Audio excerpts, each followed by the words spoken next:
આમોદના મછાસરા ગામે વરસાદી પાણીના કેર, તળાવ ઓવરફ્લો તથા મુખ્ય માર્ગ જળબંબાકાર, ગ્રામજનોમાં ચિંતા। આમોદ તાલુકાના મછાસરા ગામમાં સતત વરસી રહેલા ભારે વરસાદને કારણે જનજીવન પ્રભાવિત બન્યું છે।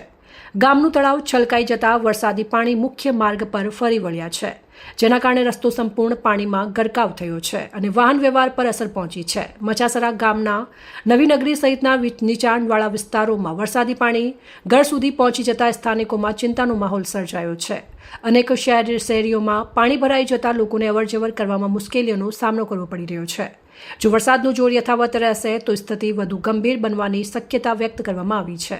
વરસાદી પાણી રહેણાંક વિસ્તારોમાં પ્રવેશી શકે તેવી ભીતિ વચ્ચે ગ્રામજનોએ તંત્રને તાત્કાલિક પાણીના નિકાલની વ્યવસ્થા કરવા તેમજ જરૂરી રાહત કામગીરી હાથ ધરવાની માંગ કરી છે। હાલમાં સમગ્ર ગામની સ્થિતિ પર સ્થાનિક તંત્ર નજર રાખી રહ્યું હોવાનું જાણવા મળી રહ્યું છે। રિપોર્ટર અંગુની જાકીર, ભરૂચ।